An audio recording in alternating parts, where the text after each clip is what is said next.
Hello friends and welcome back to the channel. In today's video we'll be using some of the icy bases we made in our last video to mount our magical icy direwolves. I got the STL file for these guys off of My Mini Factory. I will leave a link down in the description if you want to paint them along with me. I already base coated these lovely models with white primer Rust-Oleum flat spray paint, which is what I would recommend. I have tried at least 30 different white spray paints, and this one seems to lay down a thin layer without getting clogged in the small details or dripping, as long as you spray in burst and about 1 foot away.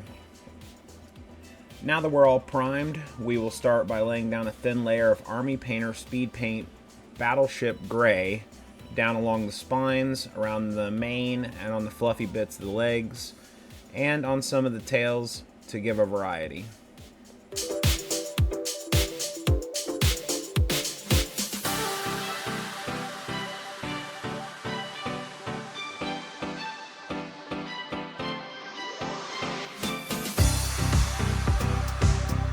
And now we're going to hang them out to dry on a third hand, which is a tool for soldering, but it comes in handy when you're painting multiple models and don't want to lay them down and smear the paint. When I was younger, I always painted with acrylics on black prime models, and let me tell you, painting with white or zenithal priming a model and then speed painting them was a game changer. It makes model painting extraordinarily faster. I know they're a little pricey, but they are worth it. On these models, I'm using an edited version of a technique I've seen another artist use to paint their direwolves or tundra wolves, and I'll leave a link down in the video description to their video.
After we're done with the first layer, we're going to grab the first wolf we painted. He should almost be dry.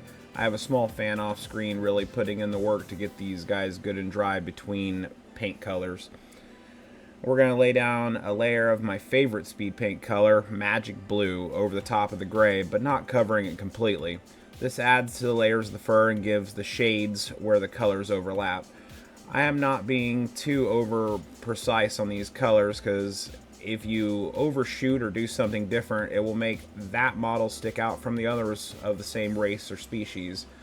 I thinned the paint just a little bit for the last wolf. I'm going to make him the leader, so I wanted his fur to look just a little different from the rest of the pack.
Okay, our last shade of blue. I just wanted to make their nails look like they were shards of ice before I glued them down to the bases. So I hit them with the Speed Paint Royal Robes, and then we're going to put them on our custom frozen bases. If you want to learn how to make those bases, I'll leave a link at the end of the video to a tutorial.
Alright, we're getting our wolves glued down to the bases, and now it's time to hit them with some Army Painter Speed Paint Royal Robes, making sure not to cover up all the other colors to give us some nice layering.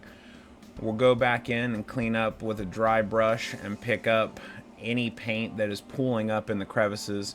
If we leave any of that and it dries in a puddle and it doesn't look very good.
I really wanted to ramp up the magical prowess of these models, so I busted out the Folk Art Extreme Glitter holographic paint and put it over the horns. And I hadn't thought of it before starting, but I decided that the snow would look really cool if it sparkled like real snow in the sunlight.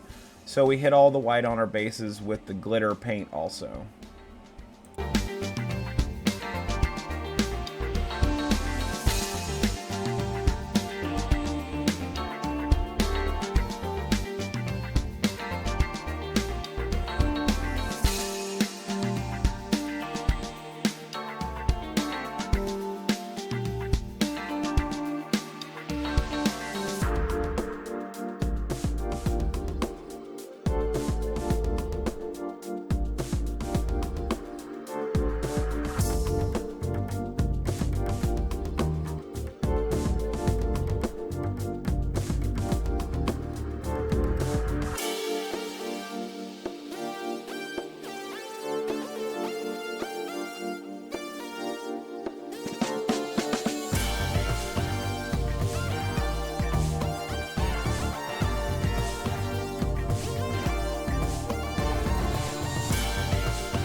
Now we're going to dry brush all over the fur with some plain white acrylic paint. I use the Army Painter Masterclass dry brush set, but you can use any cheap makeup brush to dry brush your models. So we get some paint on our brush, and then we brush about 99% of it off, and then lightly go over the top of our models in different directions. This makes the blue pop and gives them a nice frosty look.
I had accidentally got some blue from when we were painting the fur on the horns, and the glitter paint didn't cover it. So I went back in and painted the horns white, and then went back in with more glitter.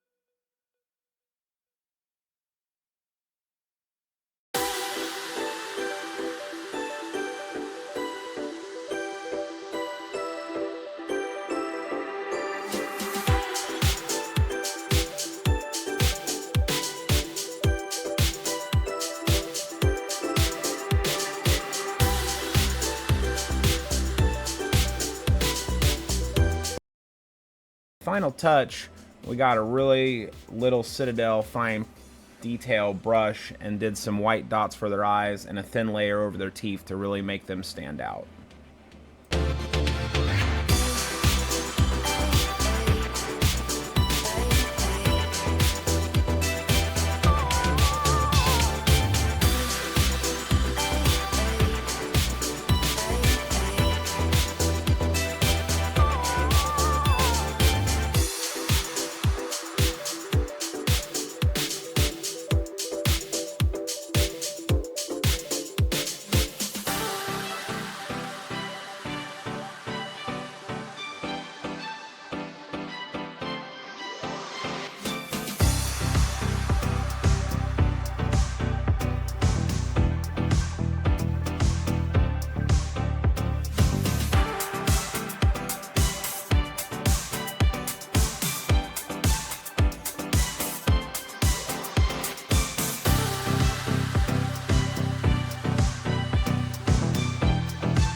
think these turned out really cool looking. I love models with detailed bases, and I think it adds so much to the final product. Thank you all for coming with me on this adventure. I had a really fun time painting these, and I hope you had a good time watching me create these magical beasts. I am just getting started on my YouTube journey, so please leave a comment and tell me what you would like to see painted or what you would put in your Icy D&D world. I will be trying to upload new D&D content at least once a week, so if you want to see more, please like, subscribe, and create.